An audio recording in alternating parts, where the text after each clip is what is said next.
1 cup চাউলের গুঁড়া দিয়ে এমন মজার নাস্তা বানাবো যা 10টা খেলেও আপনার মন ভরলেও কলিজা ভরবে না, মুখে দিলেই মিলিয়ে যাবে।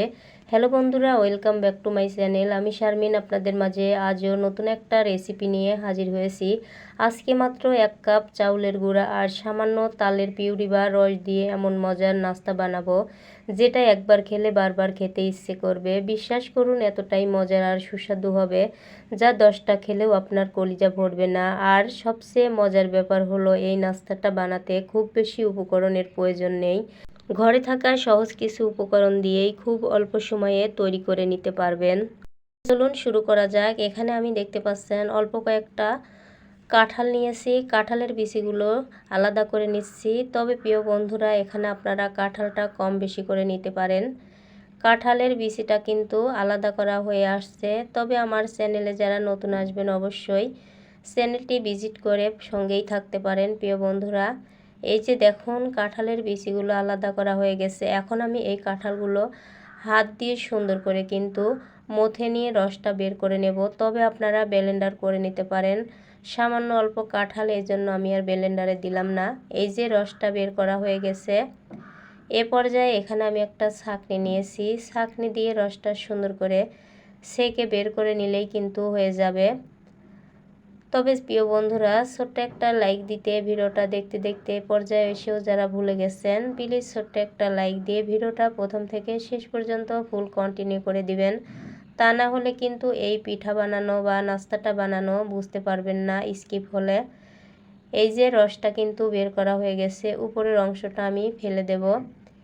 এ পর্যায়ে এখন আমি রসটা নিয়ে চুলার উপর চলে যাব। দেখতে পাচ্ছেন কতটা রসের ঘনত্ব। চুলার উপর আমি একটা আগে থেকে প্যান বসিয়ে দিয়েছি। প্যানেতে রসটুকু দিয়ে দিলাম। এখন আমি এই রসের সাথে অল্প একটু পানি দিয়ে দেবো, যেহেতু রসের ঘনত্বটা অনেকটাই, যেহেতু এখানে আমি চাউলের গুঁড়া দিয়ে একটা খামির বানাবো। পরিমাণ মতো দিয়ে দিলাম লবণ। লবণটা দেওয়ার পরে সুন্দর করে ভালো করে রস আর পানিটা মিক্স করে দিচ্ছি। এ পর্যায়ে সুন্দর মতো বলক উঠে গেছে। এখন কিন্তু ভালো মতো বলক উঠলেই আমি এখানে চাউলের গুঁড়াটা দিয়ে খামিরটা বানিয়ে নেব।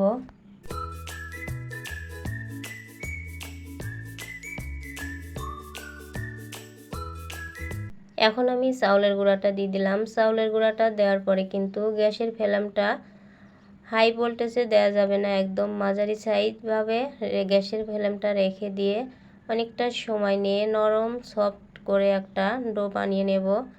ডোটা কিন্তু হয়ে গেছে। এখন আমি 5 মিনিটের মতো ঢাকা দিয়ে রেখে দিয়েছিলাম, তাহলে অনেকটাই সফট হয়ে যাবে। 5 মিনিট পরে আমি ডোটা নিয়ে নিচ্ছি। এখন আমি ডোটা সুন্দর করে কিন্তু হালকা গরম থাকতেই হাত দিয়ে মথে নেব। তা না হলে শক্ত হয়ে গেলে এই পিঠাটা বানানো কিন্তু ভালো হবে না, আর অনেকটাই কষ্ট হয়ে যাবে প্রিয় বন্ধুরা। এই যে দেখতে পাচ্ছেন ডোটা কিন্তু সুন্দর মতো আমি ভালো করে মথে বানিয়ে নিলাম। এখন এই ডো থেকে আমি ছোট ছোট করে লেচি কেটে নেব।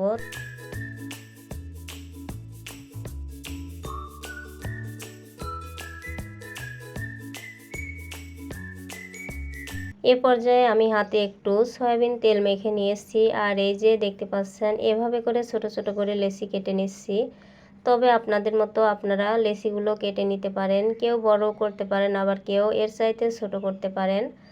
আমার যেটা ভালো মনে হচ্ছিল সেভাবে করেই আমি লেচিগুলো কেটে নিচ্ছি।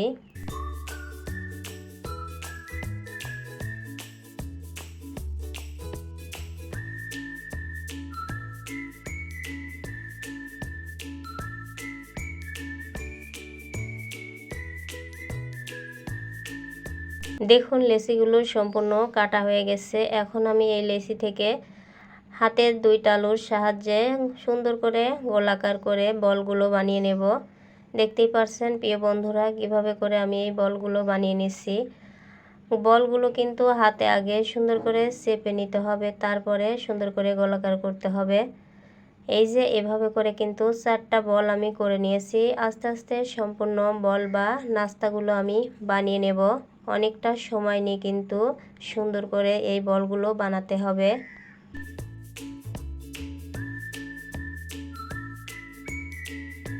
আর প্রিয় বন্ধুরা, আপনাদের বলি, আমার চ্যানেলে কিন্তু প্রতিদিনই একটা একটা করে নতুন নতুন রেসিপি আপলোড হবে। তাই বলছি, রেসিপিগুলো দেখার জন্য অবশ্যই চ্যানেলটি সাবস্ক্রাইব করে পাশে থাকা বেল আইকনটি প্রেস করে রাখতে হবে।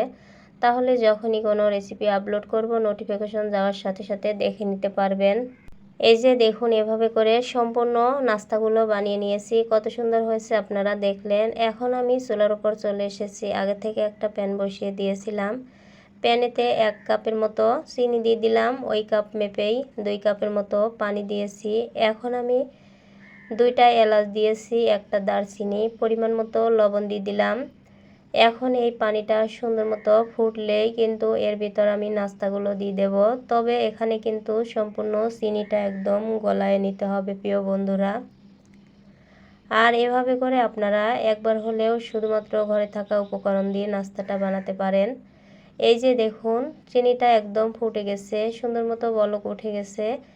এখন আমি এই নাস্তাগুলো দিয়ে দিলাম। আর নাস্তাগুলো দেওয়ার পরে সুন্দর মতো বলক উঠলে এখানে কিন্তু 1 প্যাকেট গুঁড়ো দুধ দিয়ে দিলেই নাস্তাগুলো হয়ে যাবে। 5 মিনিটের মতো আমি ঢাকা দিয়ে রেখে দিলাম, তাহলে সুন্দর মতো সেদ্ধ হবে। 5 মিনিট পরে আমি সুন্দর করে আবারও নাড়াচাড়া করে দিচ্ছি। দেখতে পাচ্ছেন সেদ্ধ হয়ে গেছে মনে হচ্ছে, আবার অনেকটাই ফুলকো ফুলকো হচ্ছে। আর এই যে 1 প্যাকেট গুঁড়ো দুধ আমি আগের থেকে গলায় রেখে দিয়ে দিয়েছিলাম, সেটা দিয়ে দিচ্ছি। তবে আপনারা এখানে তরল দুধ ব্যবহার করতে পারেন। এখন দুধটা দেওয়ার পরে সুন্দর করে নাড়াচাড়া করে কয়েক মিনিটের মতো রান্না করলেই কিন্তু আমার নাস্তাটা রেডি হয়ে যাবে বন্ধুরা।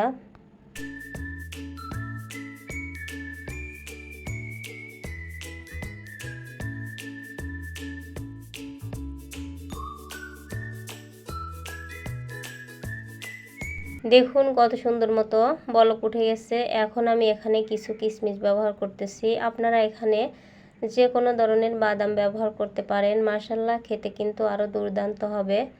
আমার হাতের কাছে বেশি কিছু উপকরণ ছিল না, শুধুমাত্র অল্প কয়েকটা কিশমিশ ছিল।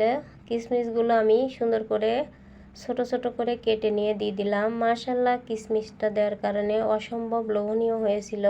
এই যে এখন কিন্তু একদমই রেডি হয়ে গেছে। এ পর্যায়ে আমি নামিয়ে নেব। এই যে দেখুন, এখানে একটা বাটি নিয়েছি। দেখলেন তো, শুধুমাত্র ঘরে থাকা কিছু উপকরণ দিয়ে কতটা লোভনীয় মজাদার নাস্তা হয়ে গেল, যা মুখে দিলেই মিলিয়ে যাবে। তবে আমার ভিডিওটি আপনাদের কাছে কেমন লাগলো? যদি ভালো লেগে থাকে একটা লাইক করবেন, সুন্দর একটা কমেন্ট করবেন, আর আপনার পরিবার পরিজনদের দেখার জন্য একটা শেয়ার করে দিবেন। আর যদি বেশি ভালো লেগে থাকে একটা সাবস্ক্রাইব করে চ্যানেলটির পাশেই থাকতে পারেন।